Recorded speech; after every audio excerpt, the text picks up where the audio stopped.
It is a truism of this life that people lie, but then their actions are true. Now, what is happening in the motherland at the moment, if you closely observe, is that the actions of some people indicates very clearly to us that they know something that the rest of Kenyans do not know. I'm sure you'll agree with me. On my show today, we will go deep into this very strange, some of them bizarre actions of some leading players on the Kenyan political scene. And we will try to figure out what it may mean. Okay? What is this that they know that the rest of us do not know? And make no mistake about it, this thing they know is a game changer. Okay? For example, very rich people in the country called Kenya, you know, the people who have real money, there is something they're doing, and I mean a vast majority of them, that doesn't make sense. Yeah? Unless they have some information we don't have. And not only them, some very prominent politicians, well-known politicians, are also behaving strangely. Let's dig into it. Twende kazi.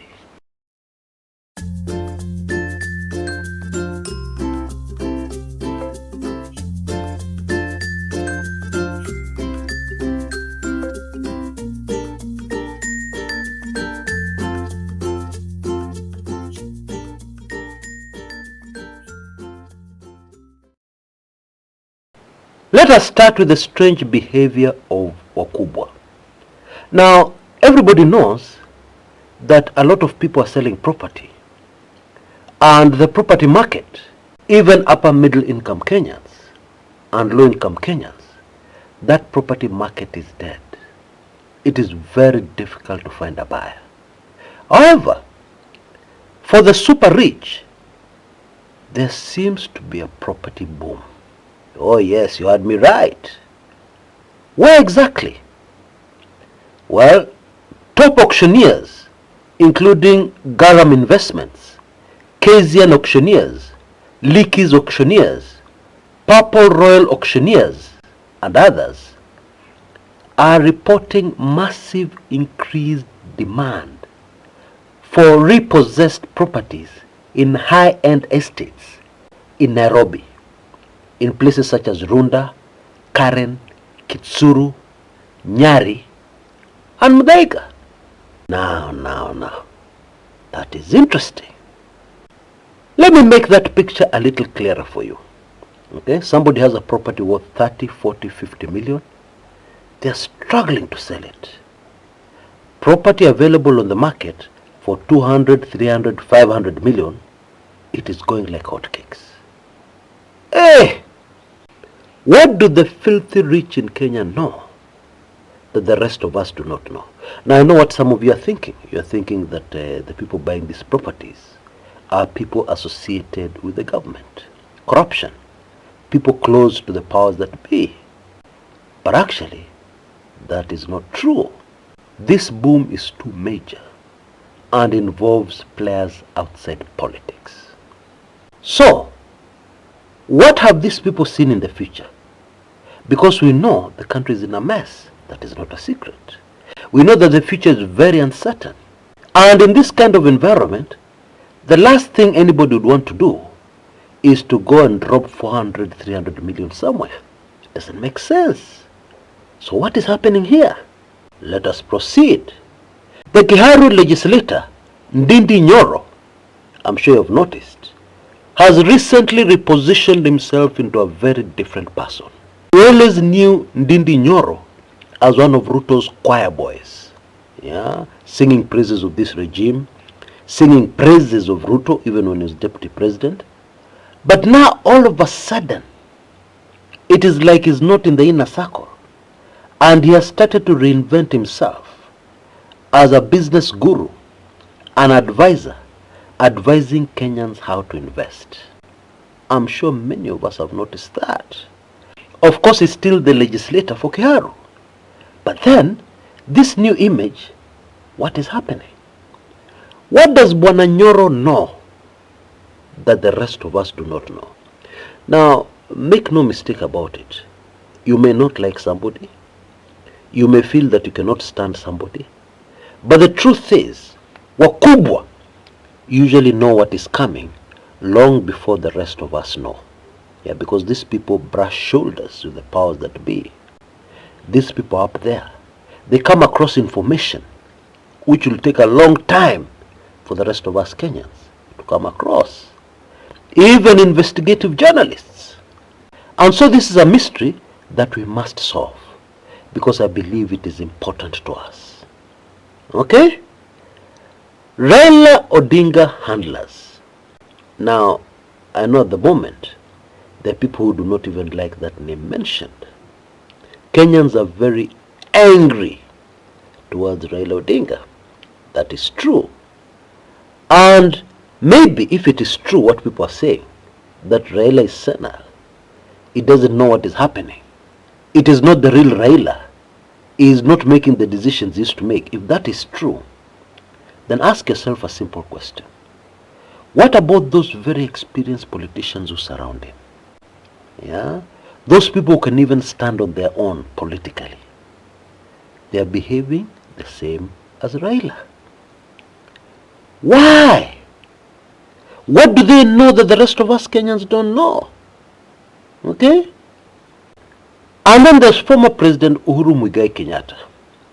If you've been observing his political moves carefully, you will know that it is widely believed amongst Kenyans that the former president is pushing very hard for Fred Matiang'i presidency.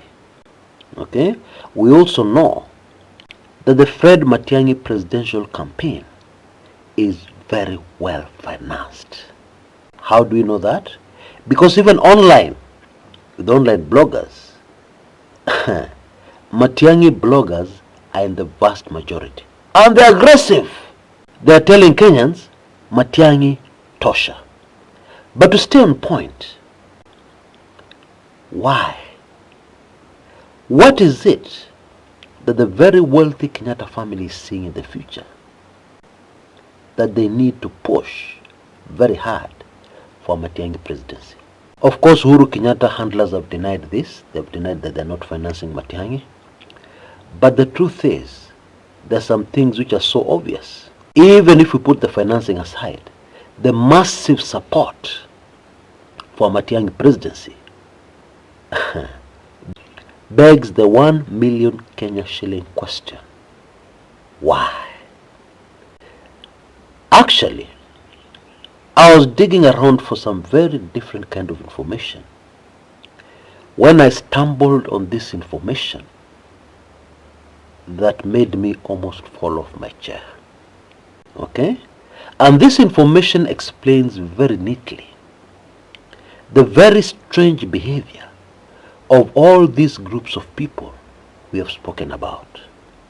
Bila kizungu mingi, major change is coming to Kenya.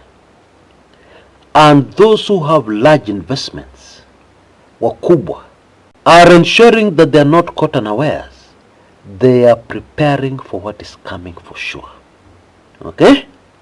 And if you want to know that this thing is very serious, and it is very real, why is it that those close to Ruto, Akina Oscar Sudi and company, why are they behaving the way they are in recent times? They're not coming out with controversial statements. They're lying low. And even when they speak, they don't speak anything very major. You know, before, a man like Oscar Sudi would say something, and it would keep the online community busy for the next month. Just based on one thing Oscar Sudi said. That era seems to have ended. Why? Ask yourself. Clearly, there is something which is being prepared for. Something which is definitely coming. Because the truth of the matter is that the politics going down in Kenya right now is very strange politics. Very strange. Of course, the exposés are continuing, especially the exposés on corruption, which I believe is due to a few factors. including the very shocking one that wakubwa are exposing each other. Yeah, the mighty and powerful are exposing each other. Let me make that one clear. Big political short A believes that they can greatly damage political short B, and therefore they leak out this information, very controversial, that exposes a major corruption scandal. Of course, big short A is also involved in corruption, just like big short B. But then this expose has a certain objective. Somebody wants to tame their political opponent. A lot of that is happening. And that is why these days our media is all about corruption exposes. Yeah, that is what is dominating everything. But then Kenyans are political animals. What is happening politically? This corruption is dominating everything because politically we're going through a very strange political season. And the reason why we're going through that very strange political season is because something very big is cooking. And I'm afraid also something very sensitive. Okay? I fully cover it in my very latest red hot special report. I believe this is the main reason why things in the country are the way they are. And I'm afraid this is not the kind of information I can share here on the open channel. I'm very sorry. But then of course, holders of the very valuable golden key will be able to get this special report pop in the inbox.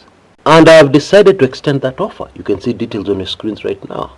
For only Kenya shillings 6,333, you'll be able not only to get this very latest hot off the presses, highly sensitive special report with very shocking revelations, trust me, but you'll also get all other previous highly sensitive special reports from the past, and in future you'll also be able to get everything else coming out of Kumekucha, including our very latest weekly intelligence briefings number 127, which are released this week.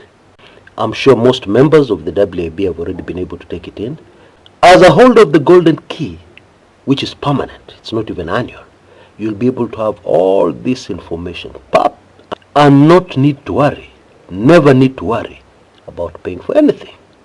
Please use the details you see on your screens right now, use our usual number, to take full advantage of this offer before it is pulled out, which can happen at any time. Yeah? So please move with speed. But if you want only this latest highly sensitive special report, the details are on your screens right now. For only Kenya shillings 3,999, you'll be able to get it. And I'm also throwing in the very latest weekly intelligence briefings released just this week. Okay? Please move with speed if you're in a position to. Until next time, this is Chris Kumekucha.